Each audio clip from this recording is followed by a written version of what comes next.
ஒரு ஊர்ல கோயில்ல சாமி கும்பிட்டு இருந்தாங்க. அந்த சாமி கும்பிட்டு இருக்க ஆளுங்க பூரா போய் சாமி நீதான் எங்களுக்கு எல்லாம், சாமி சாமி எனக்கு எல்லாம் நீதான் செய்யணும், பிள்ளைகளுக்கு படிப்பு நீதான் கொடுக்கணும், என் வீட்டுக்கு நீதான் நல்லபடியா காப்பாத்தணும், என் மனைவிக்கு சோகம் இல்ல அதுக்கு எல்லாம் நீதான் சாமி சாமி சாமி சாமின்னு கும்பிட்டு இருந்தாங்க. ஒரு நாள் என்ன ஆகி போச்சு, அந்த சாமி சிலைய திடீர்னு ஒரு கல்லு மேல விழுந்து அந்த சாமி சிலை உடையிற நிலைமைக்கு வந்துருச்சு.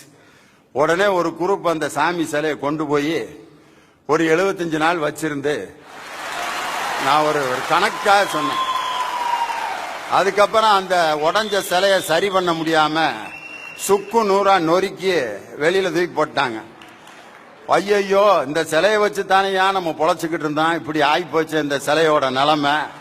இப்ப கோயில்ல உண்டியல் வருமானம் போயிரும், நம்மளுடைய பொழப்பே போயிரும் ஐயா, என்னடா ஐடியா பண்ணலான்ட்டு திருப்பி கோயிலுக்கு வந்திருக்காங்க. அந்த சிலைக்கு பின்னால பல ஒரு 20-30 வருஷமா ஒரு கல்லு சும்மாவே கடந்திருக்கு.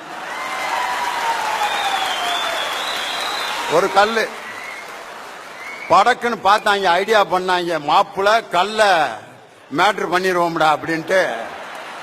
உடனே அத சாமின்னு கும்பிட்டா சந்தேகப்படுவாங்கன்ட்டு சின்னச்சாமி சின்னச்சாமி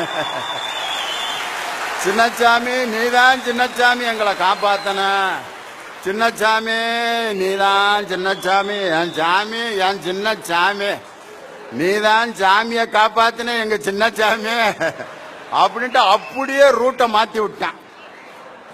டக்குன்னு அந்த கல்லுக்கு ஒரு விபூதி அடிச்சான், குங்குமத்தை போட்டான், சின்னச்சாமின்னு பரப்பி விட்டாங்க. எல்லாம் கும்பிட்டுக்கு இருக்காங்க. இப்ப எத சாமிக்கு பின்னாடி சும்மா கிடந்த கல்ல நான் ஒரு ஊர்ல நடந்ததை சொல்லிக்கிட்டு இருக்கேன். நீங்க வேற எதையும் நினைச்சு என்னைய சிக்கல் உண்டாக்கிறாங்க.